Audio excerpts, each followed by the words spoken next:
Marilah teman-teman sedama kita buka kebaktian pada hari ini dengan mengawali pembacaan nama Karabata.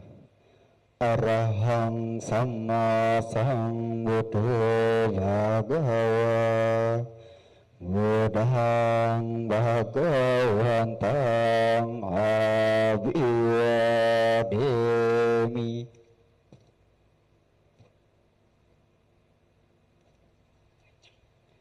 Swakato Bhagavata Dhamma Dhammang Namasami.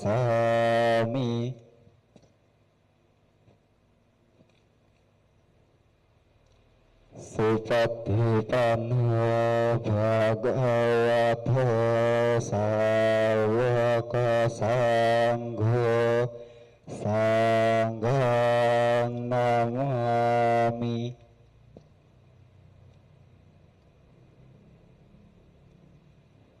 Iyang mamhakumayang Bhagawantang saranang gataha Yana Bhagava Satha Yasa Chamayang Bhagavato Dhammang Rojema Imahi Sakarehitang Bhagawantang Sasa Dhammang Sasawaka Sanghang Abhipujayama.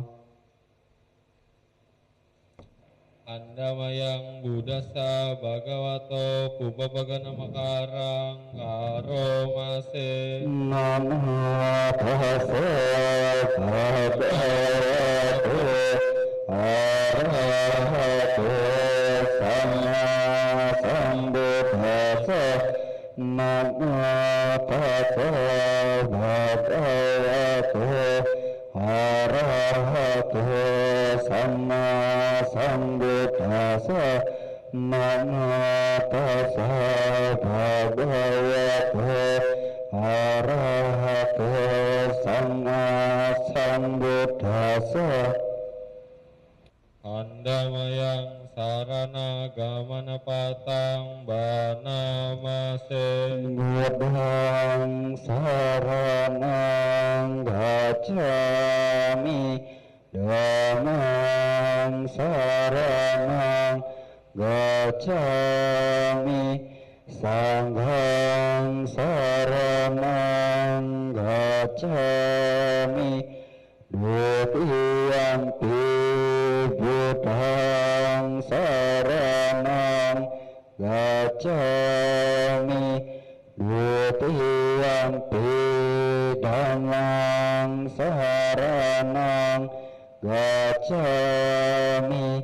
Dutiyampi Sanghang saranang gacchami Tatiyampi Buddhang saranang gacchami Tatiyampi Dhammang saranang gacchami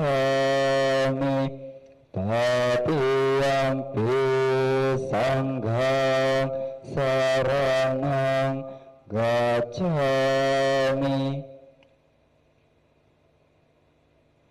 Andamayang Pancasika pada patang banamase. Pranati tata Veramani Sikapadang Samadhiyami Adinadhana Veramani Sikapadang Samadhiyami Kame Sumicacara Veramani Sikapadang Samadhiyami Musawada Veramani Sikapadang Samadhiyami Surame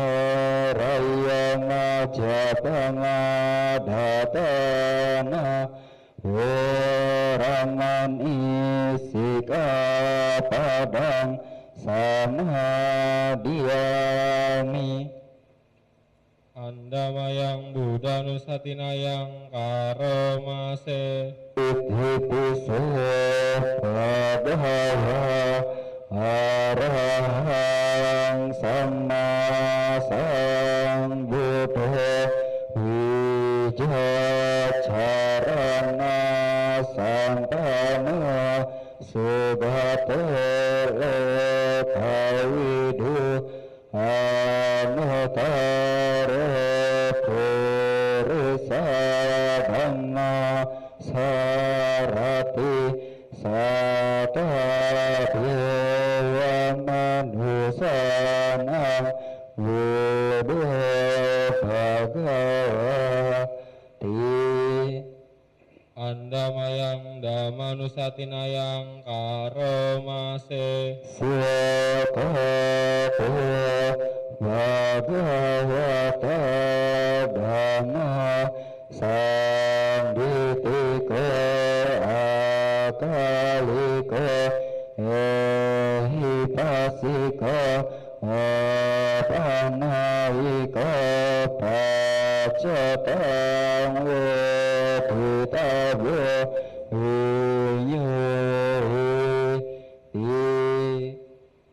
Andamayang Sanghanusatinayang Karomase.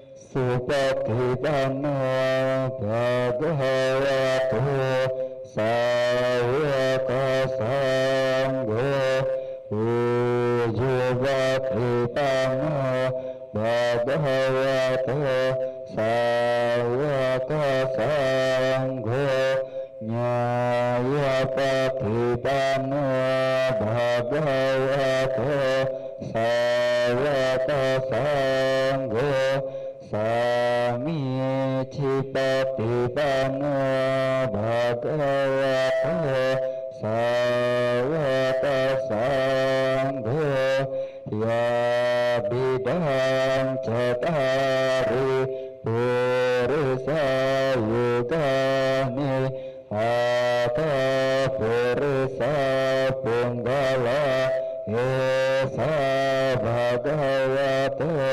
sawaka sangho ahune tahune patine anjali karaniya anutarang punyaketang lakasati.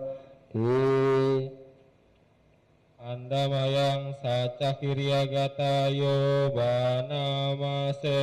Natime saranang anyang budame saranang warang etena sacawajena satitehetu sabada natime saranang anyang danami saranang warang etena sacawajena satitehetu sabada natime saranang anyang sanggone saranang warang etena sacawajena satitehetu sabada. Andamayang Karaniya Meta Sutang Banamase. Karaniya mata kusarena yang tang santang padang abisa meca satu juta sujuca suwaca casa vedu anati mani santu sakoca subaraca apakica salauti santin dia cani pakoca apagabok hulesu hananugido naca kudang samacare kinci yena winyo pare upaya deyung sukino keminantu sabe sata bayantu sukitata yeke cipana bupati tasaya tawarawa anawasesa digawa yemantawa majima rasaka anukatua ditawa yeca adita yeca dure wasanti awidure butawa sambawa siwa sabe sata bhavantu sukitata naparo paraniko beta napi manyeta tata cinang kanci biarho sama patigasanya nanya manya sabukani cewa mapayatani yang putang ayu seka putang manurake ewan pisababu tesu mana sambawaye aparimanang metang casabale tasming mana sambawaye aparimanang ubang adeca tiriyanca asang badang awarang asapatang titang carang nisinawa saya nawa tasawikatamido etang sating aditewa brahma matang wiharang idamahu ditunca anupadama silawa rasa nana sampama kame suhine agedang nahi jatu babasa punareti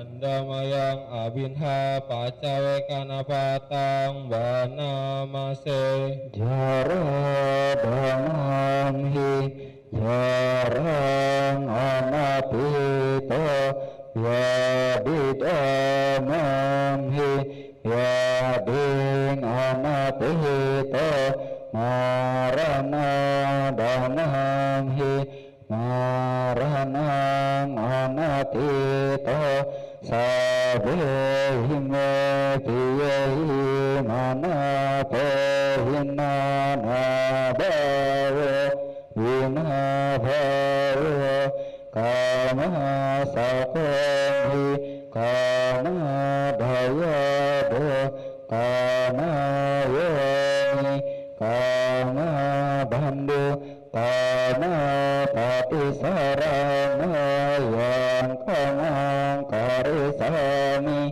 kalianang papatang tasadayado bhavisami eyang amhehi abinhang pacawe kitabang. Aku wajar mengalami usia tua. Aku takkan mampu menghindari usia tua. Aku wajar menyandang penyakit. Aku takkan mampu menghindari penyakit. Aku wajar mengalami kematian. Aku takkan mampu menghindari kematian. Segala milikku yang kucintai dan kusenangi wajar berubah, wajar terpisah dariku. Aku adalah pemilik perbuatanku sendiri, terwarisi oleh perbuatanku sendiri, lahir dari perbuatanku sendiri, berkerabat dengan perbuatanku sendiri, bergantung pada perbuatanku sendiri. Perbuatan apapun yang akan kulakukan, baik ataupun buruk, perbuatan itulah yang akan kuwarisi. Demikian hendaknya kerap kali kita renungkan. Sadu, sadu, sadu. Marilah teman-teman sedama, setelah kita membacakan parita suci, kita melaksanakan meta bhavana. Meditasi dimulai.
Meditasi selesai.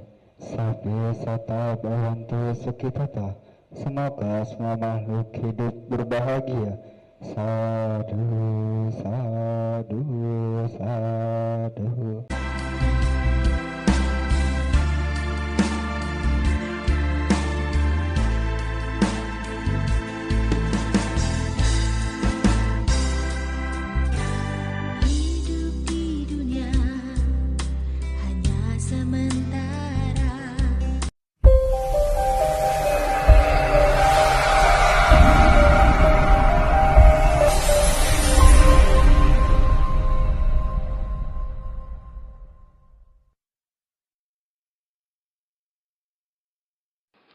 Saudara-saudara, memang di dalam salah satu tradisi disampaikan bahwa ada yang disebut masa cengbeng. Nah, apakah itu cengbeng? Cengbeng ini sebetulnya adalah masa mengunjungi keluarga kita yang sudah meninggal, tetapi cukup mengunjungi di bumi ini saja. Karena Kalau mengunjungi keluarga kita yang sudah meninggal dan kita berkunjung ke tempat dia sekarang berada, siapa tahu ada yang belum siap. Ya, jadi mengunjungi kuburan lah istilahnya. Kalau yang dikubur, kalau yang tidak dikubur mengadakan sedikit upacara. Kenapa demikian? Karena ada satu tradisi, di dalam tradisi atau katakanlah kebudayaan masyarakat Tionghoa khususnya, ada tradisi penghormatan kepada orang yang sudah meninggal. Penghormatan kepada orang yang meninggal ini ada dua macam. Jenis yang pertama adalah penghormatan kepada yang meninggal dan yang dikenal. Nah, ini yang dilakukan pada masa cengbeng ini. Yaitu kira-kira tanggal berapa? 5 April ya. Biasanya berbondong-bondong 5 April itu kita menjadi tukang sapu di kuburan karena hari itu banyak orang bagi-bagi uang. Pernah Anda bisnis nyapu kuburan pada tanggal 5 April? Wah, betul, Anda sudah praktek ya. Nah, ini saya tunjukkan satu peluang bisnis soalnya. 5 April nanti pergilah ke kuburan, bawalah sapu lidi. Anda nanti pulang tentu sudah bawa uang banyak. Karena nanti kita bersih sedikit, nyapu sedikit aja, 1.000, 2.000 sudah dapat. Nah, saudara-saudara, itu adalah masa kita berkunjung kepada keluarga yang kita kenal adalah pada bulan April, khususnya 5 April. Kemudian, kita juga punya tradisi, saya tadi katakan, dalam 1 tahun ada 2 kali untuk mengurus orang yang meninggal, yaitu pada bulan 7, Imlek. Bulan 7 Imlek ini kira-kira kalau bulan nasional kita jatuhnya bulan Agustus atau September. Bulan 7 Imlek tanggal 15. Itu sebetulnya adalah upacara menyantuni orang yang meninggal tetapi sebetulnya yang tidak kita kenal. Ya, jadi kalau bulan April tadi yang kita kenal, yang bulan 7 itu yang kita tidak kenal karena mungkin banyak orang yang meninggal tetapi tidak dirawat atau tidak diperingati oleh keluarganya karena mungkin keluarganya punya tradisi yang memang tidak membenarkan untuk mengikuti upacara memperingati orang yang meninggal tersebut. Nah, itu tugas kita. Ya, yang di keluarganya sudah nggak diperingati, ayolah kita peringati sekarang. Nah, jadi kita bagi-bagi rezeki juga. Kenapa? Toh kita berbuat baik kok. Nah, saudara-saudara, jadi 2 macam ini. Lalu sekarang kita membahas pada khususnya sekarang adalah makna cengbengnya dulu. Kenapa ada cerita cengbeng ini?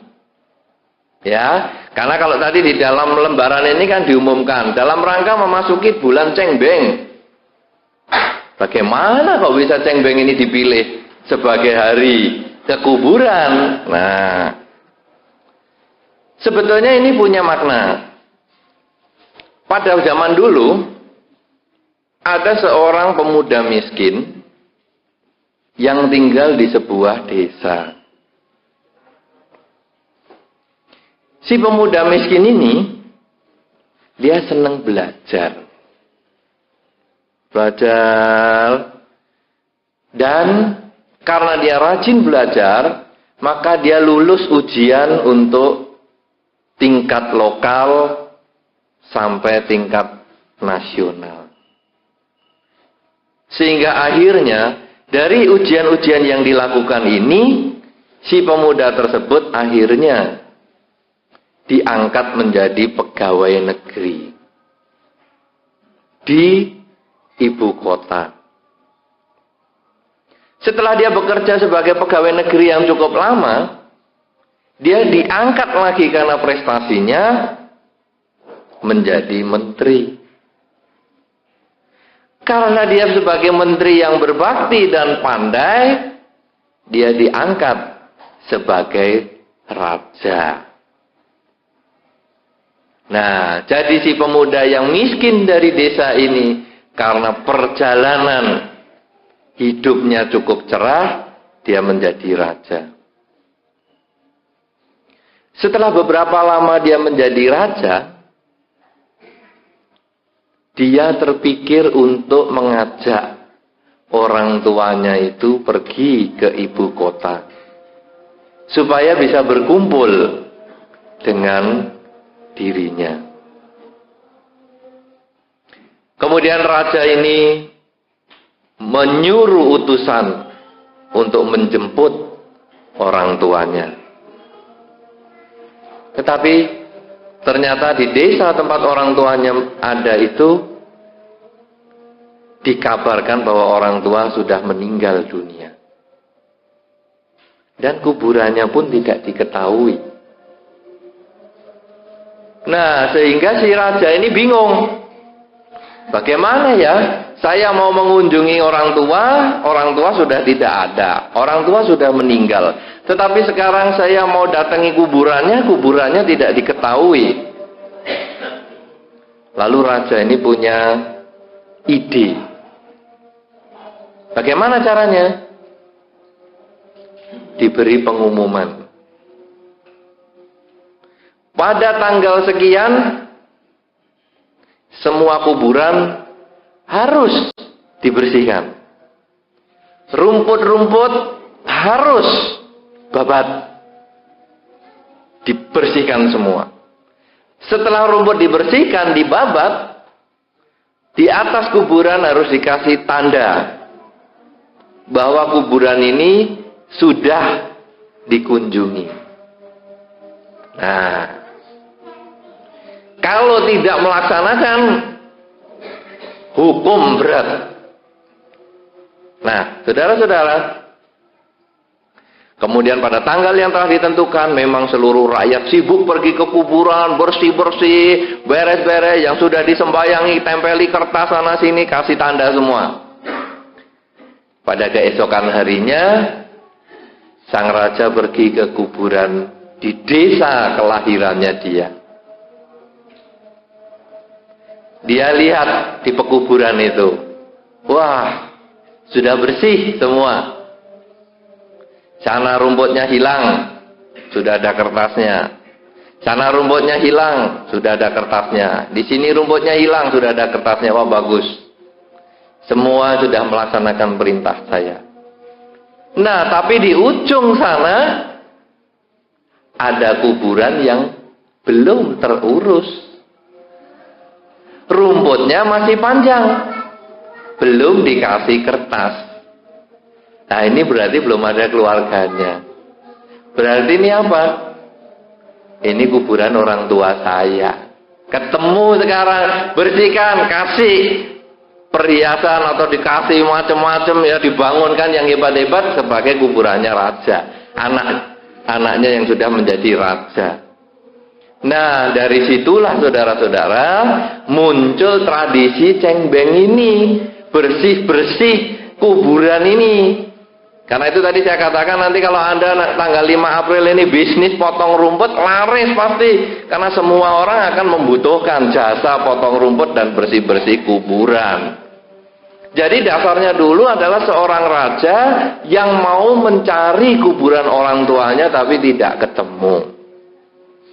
Nah, kenapa sebetulnya kok dia kepingin mencari kuburan orang tua? Karena sesungguhnya di dalam dharma ini, hubungan antar manusia, khususnya hubungan anak dengan orang tua, itu ditinjau dari dua sudut. Yaitu sudut ketika manusia masih hidup dan ketika manusia telah meninggal. Karena di dalam masyarakat ini, dua ini ada yang berbeda. Ada kelompok yang menganggap yang penting adalah ketika masih hidup. Pokoknya orang tua masih hidup, ayo layani dengan baik. Kasih minum yang banyak, kasih makan yang banyak, bebas. Tidak ada pantangan, kolesterol tinggi, hajar duren, tidak apa-apa. Pokoknya happy orang tua. Siapa tahu langsung warisan bisa dapat kita. Ya, duren, terus udang, apa saja udah. Pokoknya selama hidup, orang tua kita junjung setinggi mungkin. Tapi begitu meninggal, diemin sudah. Itu sudah bangkai, sudah tidak ada artinya, tidak usah dikunjungi, dibuang. Sekali tanam, buang. Tidak usah berkunjung lagi. Ada yang seperti itu. Ya? Ada enggak? Ada toh? Ada, di tempat lingkungan kita itu banyak sekali. Itu di dunia memang demikian. Ada yang sebaliknya. Yang penting kalau sudah mati. Jadi waktu hidup minta minum aja nggak dikasih. Aku pengen minum, punya kaki, punya tangan, jalan sendiri, ambil sendiri. Jangan nyuruh anak ya. Kebiasaan yang tidak baik. Loh, orang tua malah diceramai. Sakit, aduh aku minta obat. Siapa yang suruh sakit? Kamu yang sakit kok saya yang repot. Nah pokoknya selama hidup dia tidak dipusingin. Tapi begitu meninggal, wah upacaranya besar-besaran. Dibelikan peti mati puluhan juta. Wah yang bentuknya peti mati aja tinggi kayak mobil mewah. Kemudian upacara sembayangannya 12 meja. Masakannya lengkap. Padahal waktu hidupnya satu butir nasi aja nggak dikasih. Tapi begitu meninggal 12 meja disiapkan semua. Kemudian upacara perayaan dibikin berhari-hari. Ada musiknya, tariannya, segala macam lah upacaranya. Kemudian prosesi ke kuburan dibikin semeriah mungkin. Panjang mobilnya, kemudian iringannya panjang, kasih musik yang panjang, lalu ditempatkan di kuburan yang paling hebat di atas gunung melihat lautan. Kemudian dibikin kuburan yang demikian mewah, bisa miliatan harganya untuk kuburannya. Lalu kalau upacara 3 harian, 7 harian, setahun, 3 tahun, lalu tiap upacara per tahun kematiannya, selalu meriah. Tapi apa gunanya? Orangnya sudah mati. Tapi ada, di beberapa negara ada kuburan yang punya AC. Anda pernah dengar itu? Pernah? Ya, betul, di Filipina. Kuburan di sana, itu ada AC-nya, kayak gedung mewah begitu. Jadi nanti keluarga itu berwisata di sana, nginep di sana, ada dapurnya, ada wisma tamunya, itu kuburan. Jadi tidak menakutkan, karena memang sesungguhnya tidur di kuburan itu lebih tidak menakutkan daripada tidur dengan orang yang hidup. Anda berani tidur di kuburan? Berani? Jawab yang mana? Satu orang aja, tadi teriaknya banyak. Berani tidur dengan pasangan hidup atau anaknya sama temennya? Berapa orang yang berani? Salah. Tidur dengan pasangan hidup itu malah lebih berbahaya. Salah tidur, muka pagi bangun biru. Lah sikut masuk, nempel di pipi dengan kenceng, itu bahaya. Tidur dengan orang hidup. Tidur dengan orang mati sebetulnya malah aman. Dia diem aja gitu sampai pagi, dia itu nggak goyang. Anda goyang-goyang juga diem. Kalau dia goyang malah Anda takut. Nah, jadi kalau di satu negara tertentu itu, dia kuburan itu justru yang ada AC-nya.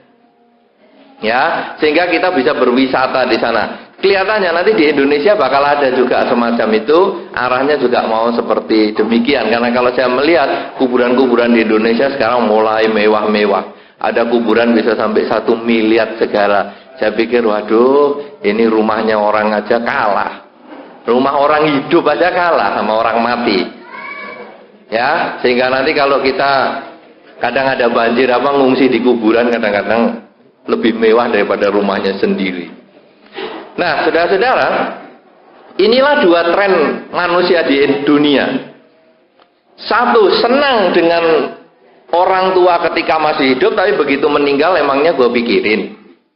Lalu yang kedua adalah waktu hidup tidak usah dipikirin, yang penting mati kita rawat dengan sebaik-baiknya. Kalau perlu diawetkan, dimasukkan peti kaca dan sebagainya. Nah, agama Buddha melihat orang hidup dan orang mati ini sama-sama punya nilainya. Ketika seseorang masih hidup, marilah kita berbuat baik kepada dia. Karena ketika dia diambilkan air, ketika dia diambilkan makanan, ketika dia kita kasih kebahagiaan dengan kata-kata, perbuatan, dan senyuman dan lain sebagainya, dia merasa bahagia. Dan ekspresinya itu kita bisa langsung dapatkan. Begitu kita kasih makan, senang dia, kita juga ikut senang.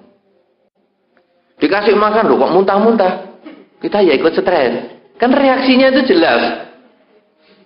Ketika masih hidup kita berbuat baik kepada dia.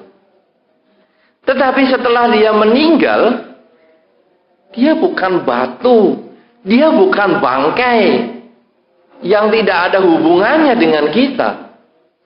Karena secara batin kita ini sebenarnya telah pernah mengenal dia.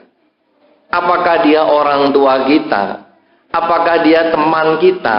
Apakah dia tetangga kita? Apakah dia anak kita? Apakah dia keluarga kita? Pokoknya dia pernah berhubungan dengan kita. Bahkan di dalam tradisi Tiongkok tadi, walaupun tidak kenal pun, dia pernah hidup di bumi yang sama dengan kita. Ya toh? Kan kalau karma kan begitu kan? Karma itu kan karma pribadi kita masing-masing. Tapi kan karena kita bertemu dengan orang-orang kan jadi ada karma kelompok. Kenapa kok Anda pasangan hidupnya yang itu kok bukan yang punya tetangga? Itu kan mesti ada karmanya. Ya toh? Nah, kenapa anak Anda kok yang itu, kok anak yang itu kok bukan anaknya tetangga? Itu karena anak Anda punya hubungan karma dengan Anda. Kenapa tetangga Anda kok yang itu, kok bukan yang lain?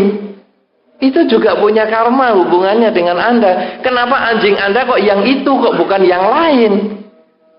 Itu tentu semua ada ikatan karma.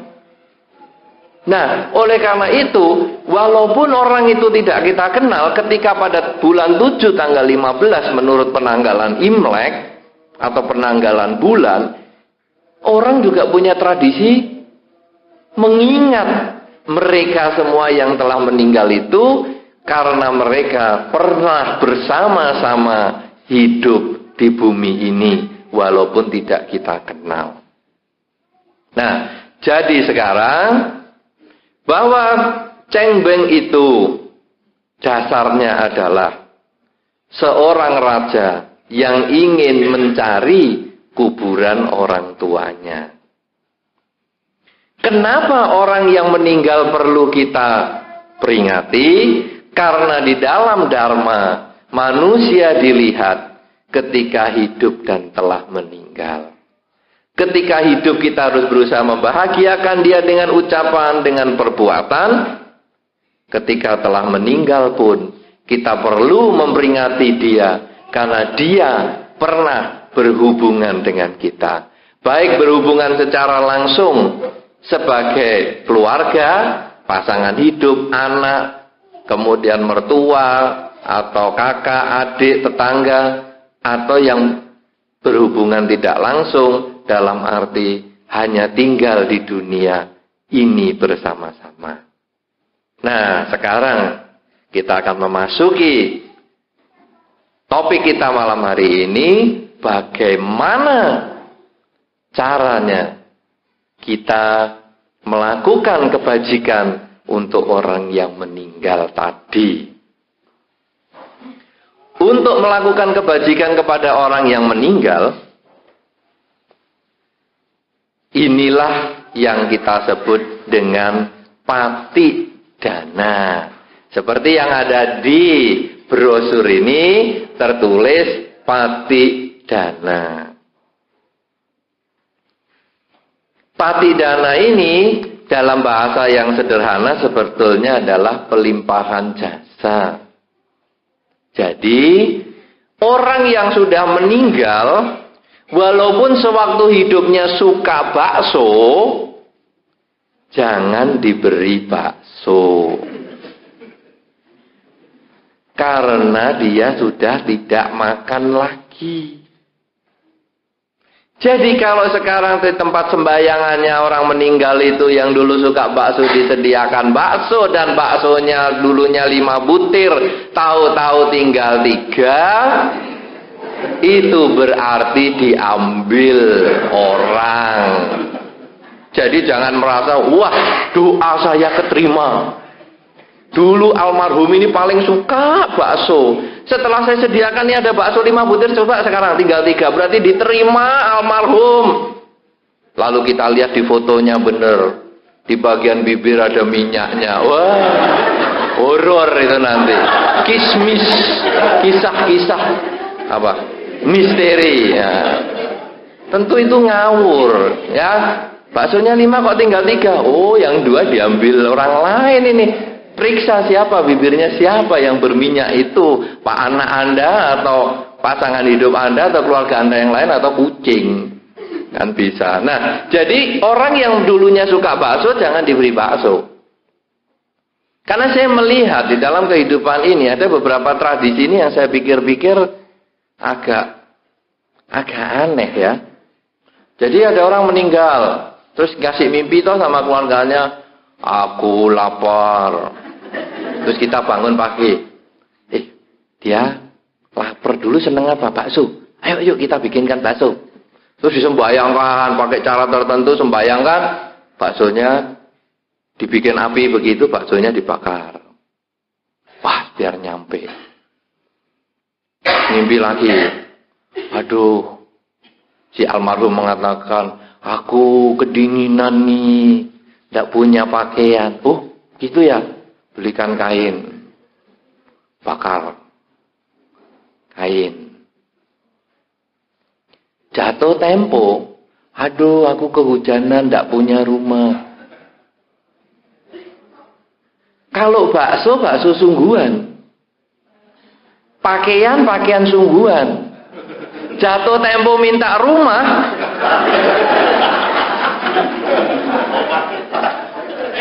Yang dikirimi kertas. Saya jadi mikir, kenapa nggak rumah sungguhan dibakar? Tadi bakso sungguhan, pakaian sungguhan, kok rumah kok jadi kertas? Kredit card kertas, dolar palsu. Dolarnya sendiri nggak dibakar. Yang bisa jalan-jalan ke Amerika kemana-mana nggak dibakar. Tapi dolar kertas yang palsu yang nggak laku yang dikasihkan. Katanya ini uangnya alam makhluk lain, Bante. Loh, kalau uangnya itu kok baksonya sama? Loh ini kan nggak cocok. Ya baksonya bikin dari kertas dong. Wah ya kurang seni lah. Kalau bakso yang murah kamu kasih, uang sungguhan nggak mau. Ini saya pikir jadi aneh. Ya, nah ini. Terus ada lagi ngirim televisi. Tapi televisinya sementara ini juga masih kertas. Dikasih gambar. Saya selalu melihat gambar televisinya itu selalu bintang film yang masih hidup. Ya bagaimana bisa ditonton? Kan mestinya bintang film yang sudah mati. Benyamin, Tancengbok. Kan mestinya itu Marilyn Monroe. Yang dikirimi Inul.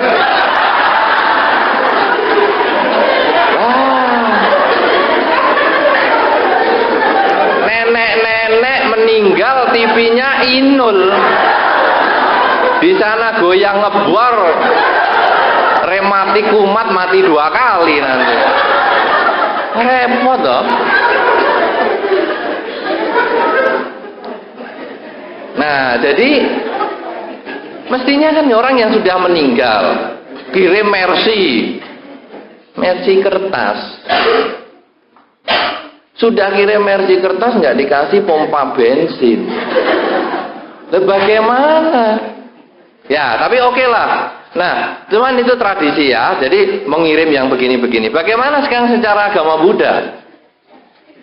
Sebetulnya apa sih prinsipnya pelimpahan jasa? Pelimpahan jasa itu prinsipnya adalah aku berbuat baik atas nama yang meninggal. Itu prinsipnya.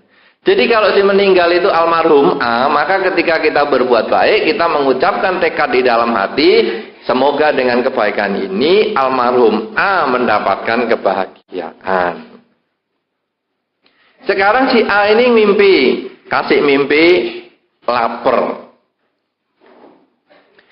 Dia hobinya makan bakso. Maka sebetulnya bukan bakso disembayangkan terus dibakar, bukan. Anda boleh berdana bakso atas nama yang meninggal untuk orang yang masih hidup. Jadi Anda pergi ke wihara misalnya. Ayo, hari ini tak traktir semua. Nih saya ambil 1 rombong bakso. Kirim ke wihara, siapa saja boleh beli atas biaya saya. Nanti saya danakan semua jasa kebaikan ini atas nama almarhum. Itu malah bisa diterima. Karena yang diterima itu bukan bakso secara fisik. Gelundung-gelundung itu bukan. Karena yang meninggal itu giginya udah lain. Bakso kayak gitu dimakan mencelat semua. Jadi bagaimana sekarang? Apa toh sebetulnya prinsip limpahan jasa ini? Membuat makhluk lain berbahagia. Kenapa demikian? Karena di dalam dharma ini ada hukum yang disebut hukum karma. Saya yang melakukan, pasti sayalah yang memetik buahnya. Ya kan? Nah, kalau pelimpahan jasa kan saya yang berbuat baik, kok dia yang memetik kebahagiaan? Kan sepertinya bertentangan dengan hukum karma. Sebetulnya pelimpahan jasa ini istilah yang mungkin tidak tepat. Karena pelimpahan ini seolah-olah dilimpahkan dari satu tempat ke tempat yang berbeda sehingga tempat satunya kosong. Sebetulnya ini mengkondisikan makhluk lain bahagia. Satu contoh begini saudara. Ketika misalnya Anda mendengar kabar anak Anda yang sekolah di Jogja lulus sekolah, Anda yang tinggal di Solo ini, Anda merasa senang. Aduh, anakku lulus sekolah. Padahal yang lulus kan anaknya, yang sekolah juga anaknya. Tetapi kan orang tua ikut senang. Kenapa? Karena kelulusan kebahagiaan anak itu menjadi kebahagiaan orang tua juga. Atau Anda punya teman di luar kota. Kemudian Anda mendengar kabar bahwa teman Anda itu sakit. Maka Anda bisa stres loh. Pernah ngalami seperti itu? Pernah belum? Pernah belum? Belum? Oh, belum pernah punya teman yang stres? Cari untuk mengetes perasaan Anda. Temanku sakit, temanku stres, aku ikut stres nggak ya? Cari. Nah, tapi Anda bisa bayangin kan? Ya, kalau sekarang teman Anda di tempat yang jauh, itu sahabat akrab Anda mengalami sakit, Anda kan ikut stres. Tapi ketika teman Anda yang baik itu Anda dengar kabar bahwa dia lulus sekolah, Anda juga bahagia. Kan Anda tidak mengatakan, loh, kok bisa lulus? Wah, kamu mesti menyuap ini. Menyuap dosenmu atau apa. Kan Anda tidak begitu. Ketika Anda mendengar, aduh, temanku sakit, kan tidak Anda mengatakan, kapan matinya? Supaya aku siap-siap baju putih. Kan tentu Anda tidak begitu. Anda kan ikut gelisah, duh kok temanku sakit ya. Kan demikian kan ya. Nah, ini sebetulnya yang digunakan, sistem ini yang digunakan di dalam pelimpahan jasa. Jadi misalnya, tadi datang ke wihara, panggil rombong bakso. Ayo Pak, ini semua yang di wihara ini kasih bakso semua. Nanti saya yang bayar. Atas nama almarhum si A. Maka ketika si A tadi yang sudah meninggal dan terlahir di sekitar kita, itu maksudnya nanti kalau dalam istilah yang sangat teknis, namanya makhluk yang tergolong paradatu pajiwika peta, alam halus yang berada di sekitar manusia, begitu melihat, mengetahui bahwa kita berbuat baik atas nama dia, mengingat dia suka bakso dan dia mengundang tukang bakso ke sini atas nama dia, maka dia berbahagia. Seperti Anda tadi mendengar teman Anda yang baik ketika sakit sekarang sudah sembuh. Anda happy. Padahal yang sembuh kan sana. Nah, ketika itu kita yang berbuat baik, kita yang mengundang rombong baksonya, kita yang berdana bakso untuk semua yang hadir di sini. Kita sebetulnya yang menanam karma baik. Tetapi ketika makhluk itu melihat kita berbuat baik, dia bahagia. Karena dia bahagia, dia menanam karma baik lewat pikiran. Semakin sering kita melakukan kebaikan atas nama almarhum, si A tadi, semakin banyak karma baik yang dia tanam lewat pikiran dia. Sehingga akhirnya, setelah cukup karma baik lewat pikirannya dia itu, maka matilah dia dari alamnya. Lahir di alam yang lebih baik. Itu jadi jautu. Patik dana itu jautu. Jadi orang itu meninggal atau makhluk itu meninggal dari alamnya, terlahir di alam yang lebih baik. Siapa yang buat dia meninggal dan terlahir di alam yang lebih baik? Siapa yang buat? Karmanya siapa? Hah? Karmanya siapa? Dia sendiri. Kita hanya mengkondisikan. Itu karmanya dia sendiri, pikirannya dia sendiri, dia berbuat baik. Kemudian ada yang tanya, loh, kalau yang meninggal sekarang bukan Buddhis. Kan tadi sudah kita bahas toh, bahwa kita kan ada dua tradisi. Tradisi bulan April dan tradisi bulan 7 Imlek. Lah kalau sekarang kan yang bukan Buddhis ini mungkin kan termasuk yang di bulan 7 Imlek ini. Kalau kita kirimi bagaimana? Bisa terima nggak? Bisa. Karena kebajikan itu sebetulnya tidak mengenal agama. Ibaratnya kalau Anda sakit. Pernah sakit? Karena Anda setiap kali saya tanya, belum. Sekarang saya tanya, pernah sakit? Pernah sebelum apa belum? Belum semua ya? Pernah sakit? Pernah ke dokter? Semua? Kalau pergi ke dokter Anda milih agama enggak? Ya tidak, ya toh? Oh, saya mau milih dokter Buddhis.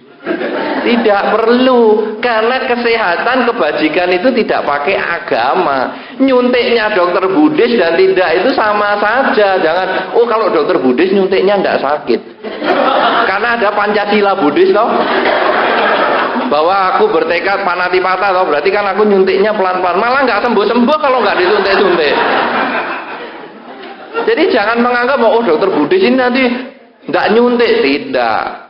Dokter siapapun juga ketika Anda sakit, iya pokoknya yang penting saya sembuh, kan begitu.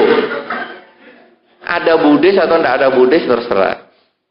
Demikian pula orang yang sudah meninggal.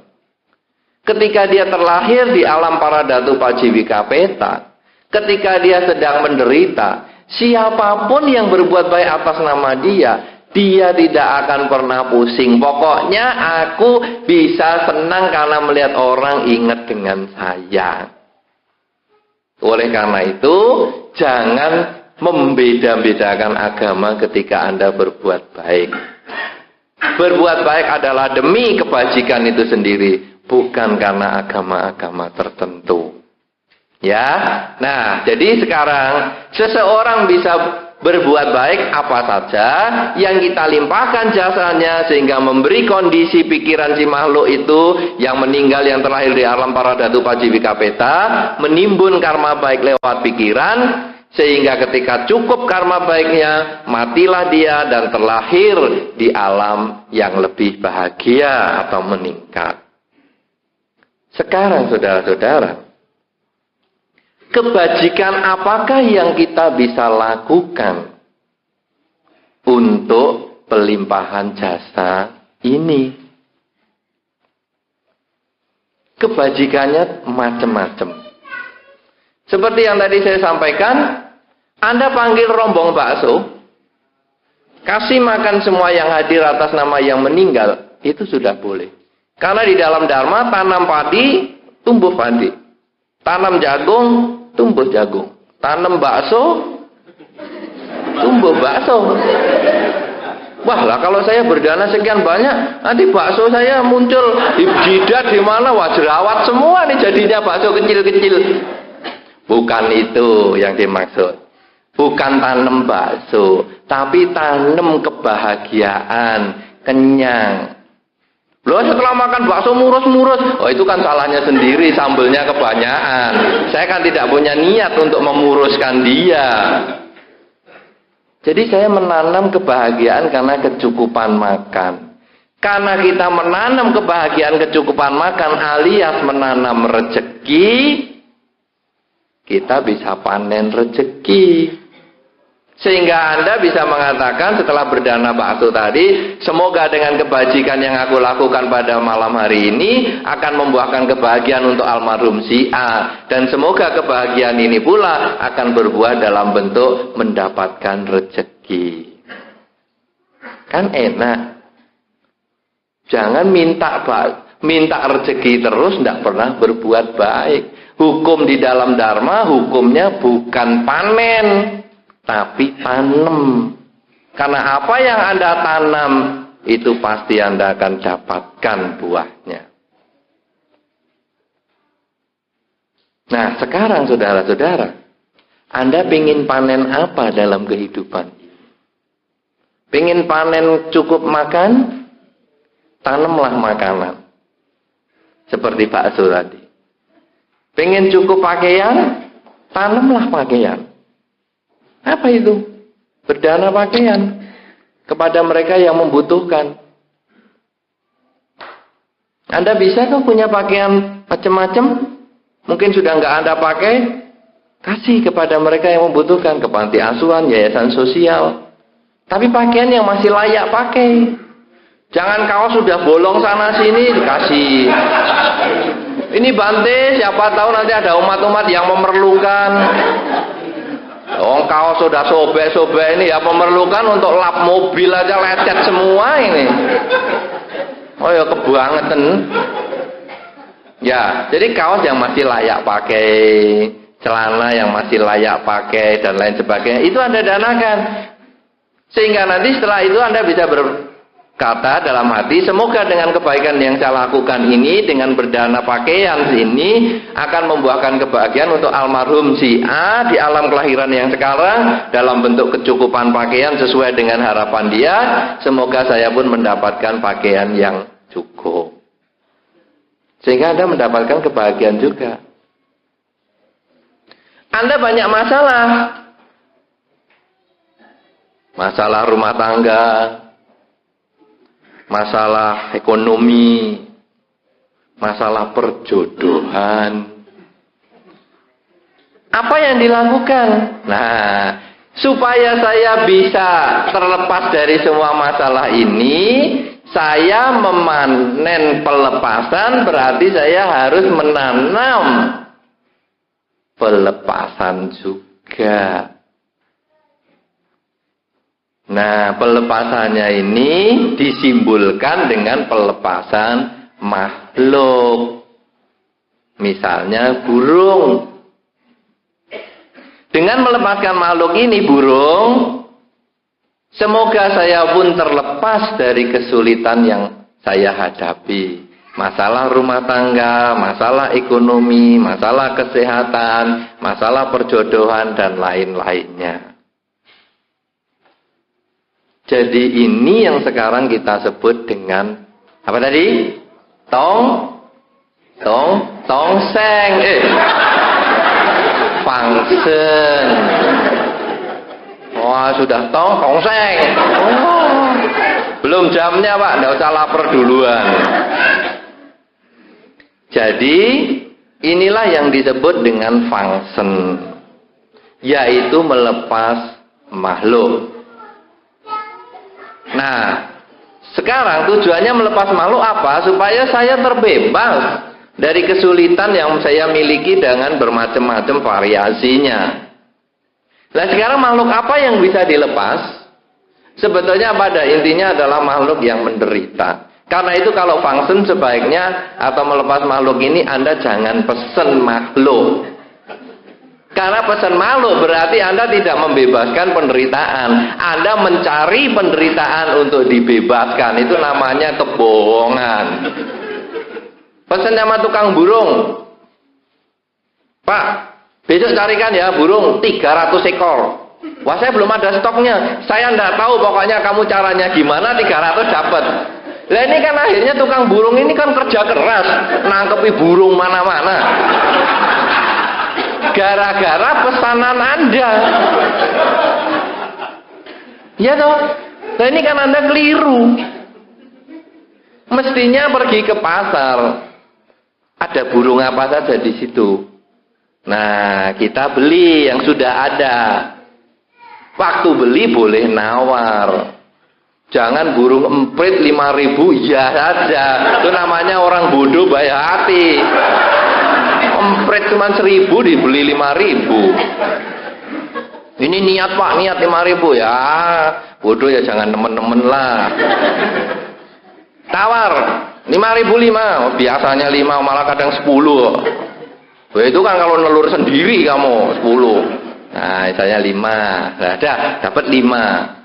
Lalu ini dilepas. Burung-burung emprit aja. Tapi kalau Anda mau melepas poksai, enggak apa-apa.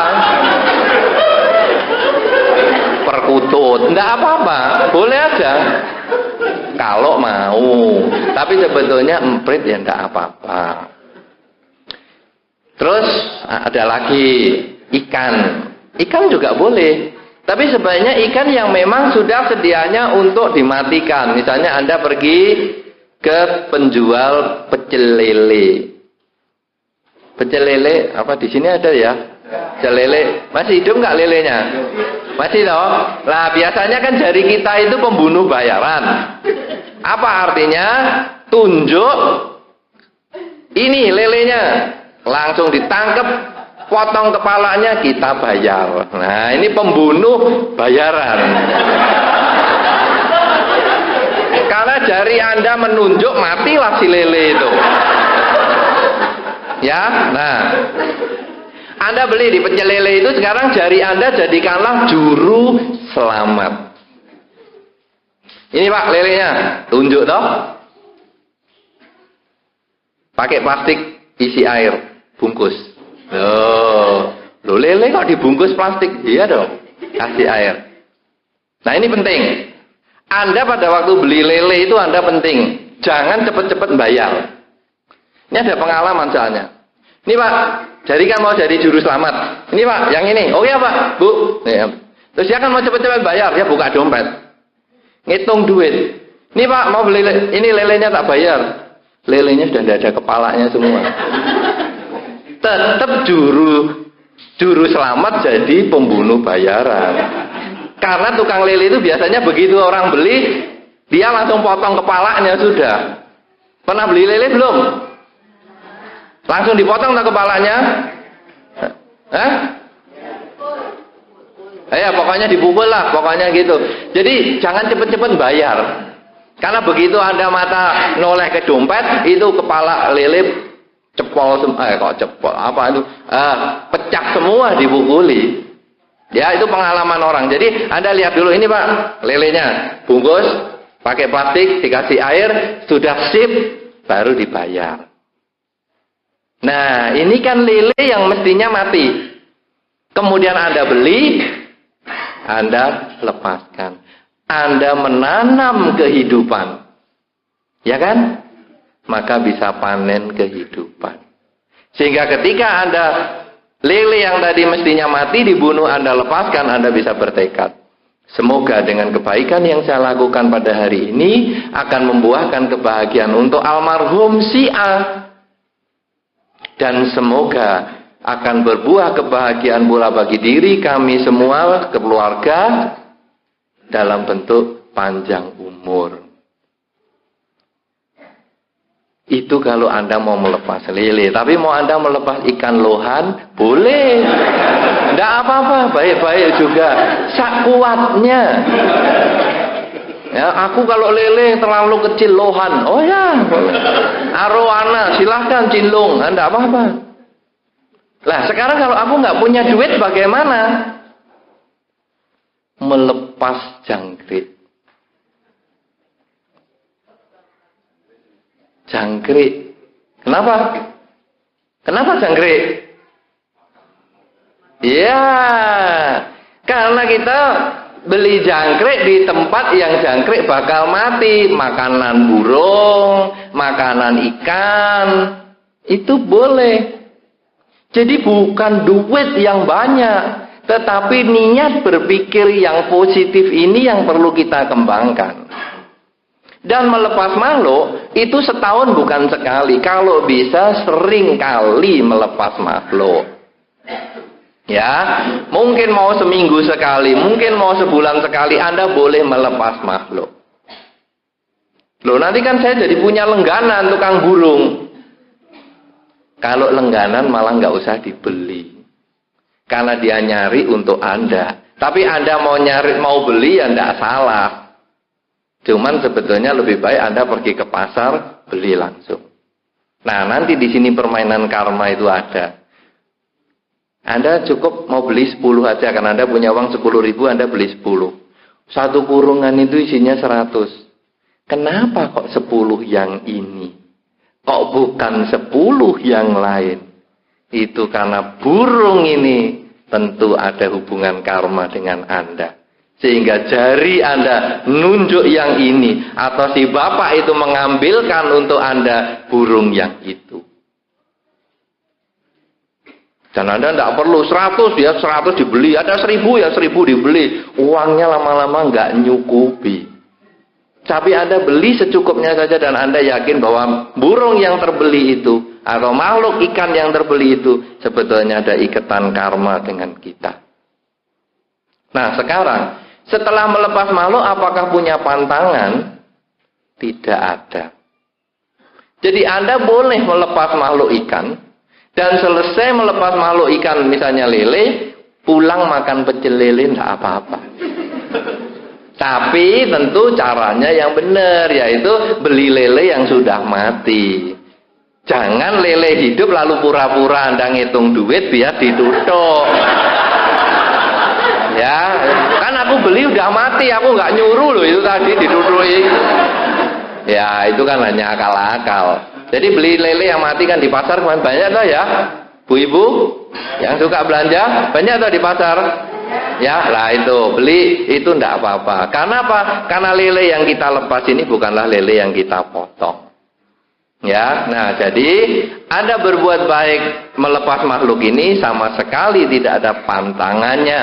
Anda sering-sering lakukan boleh, jumlah tidak harus banyak, tapi sering itu yang paling penting. Misalnya Anda punya jatah melepas burung 1000 ekor, tidak perlu sekali. Mungkin Anda 10 sampai 100 kali itu lebih baik daripada 1000 ekor sekali. Karena 1000 ekor sekali Anda hanya memikir sekali untuk berbuat baik, dan Anda melepas dan Anda bahagia hanya sekali. Tapi kalau 1000 ekor itu Anda cicil 10, 10, 10, 10, maka pikiran Anda untuk mempersiapkan kebajikan itu, kebahagiaan Anda melepas makhluk itu, kebahagiaan pikiran Anda, batin Anda setelah makhluk itu terbebas, itu juga ratusan kali.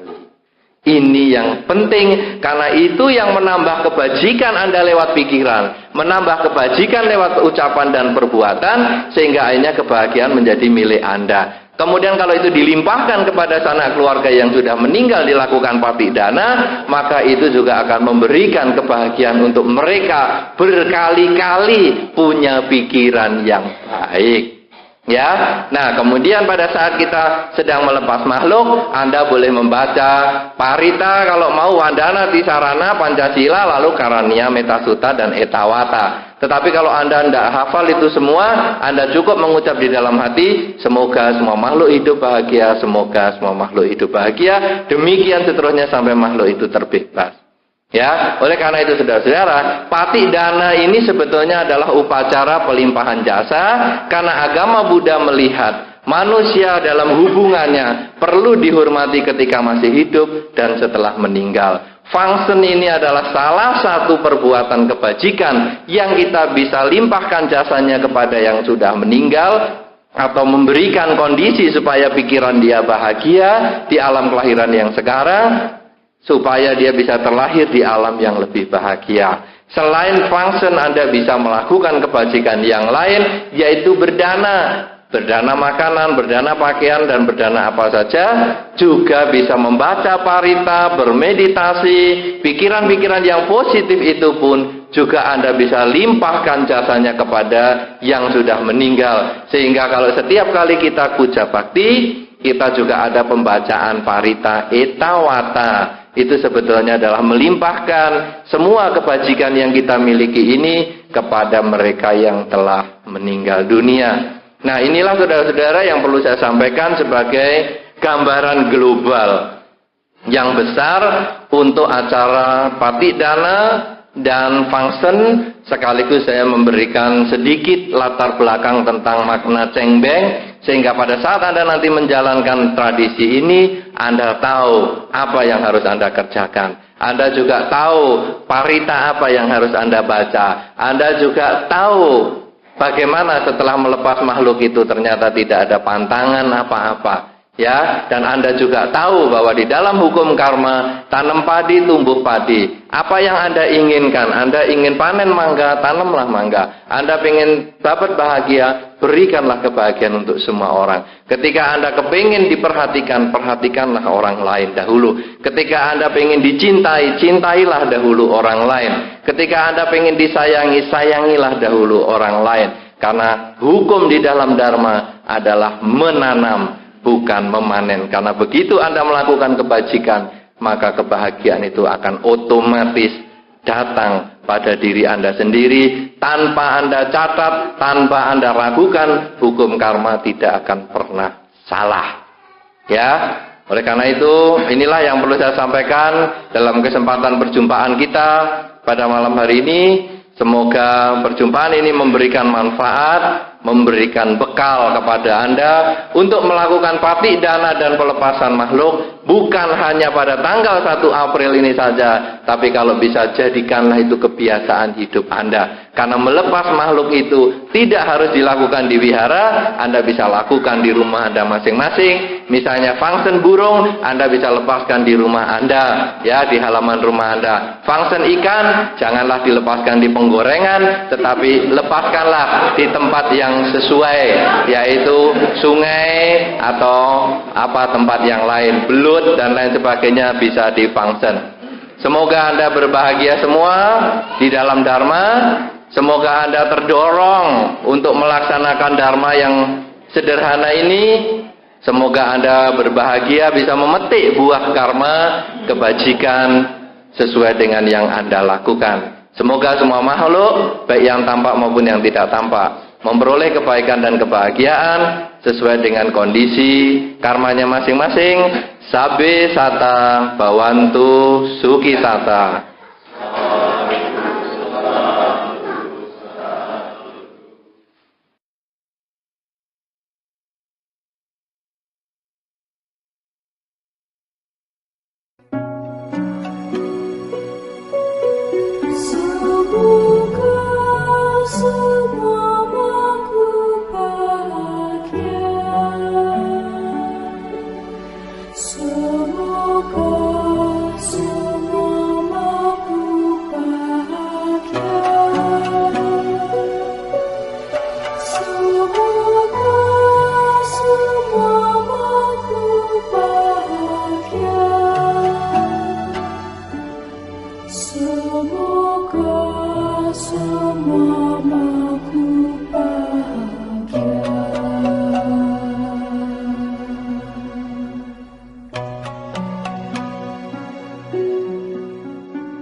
Andamayang patidana karomase. Punya sidoni kata yananya nikata mime tesanca badinantu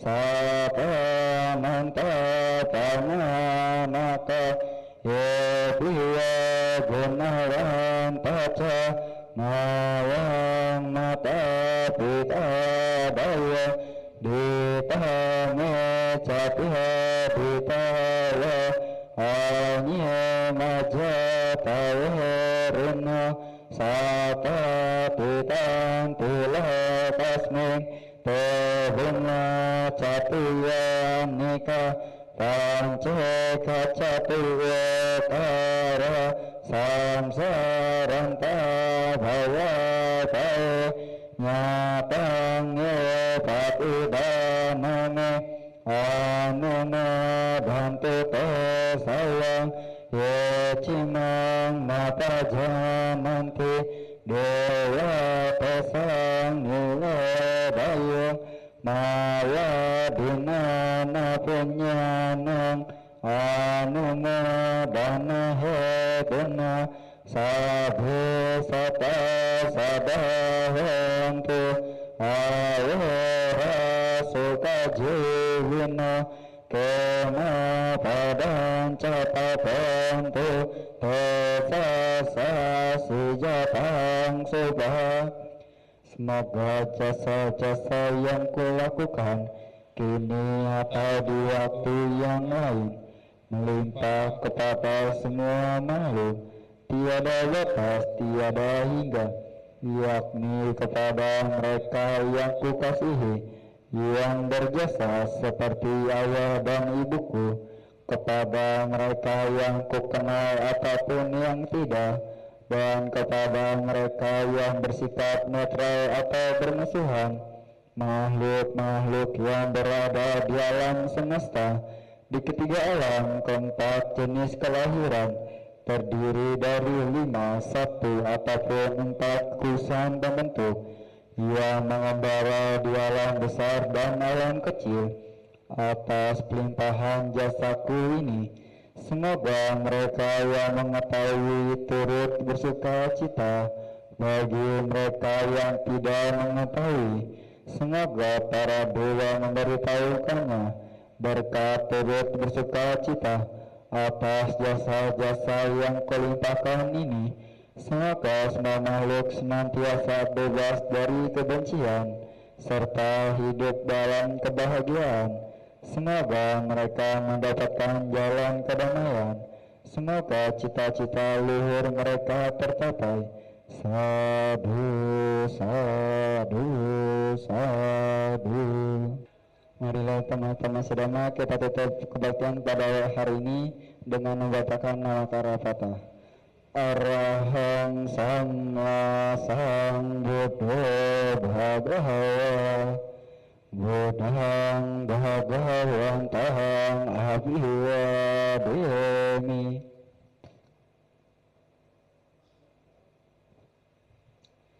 Swakato Bhagavata Dhamma Dhammang Namasami.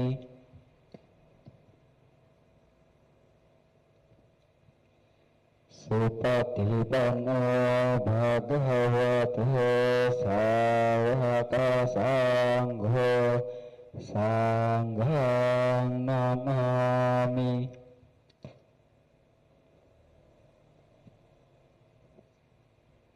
Sabya Sata Bhavantu Sukhitata. Semoga semua makhluk hidup berbahagia. Sadu, sadu, sadu.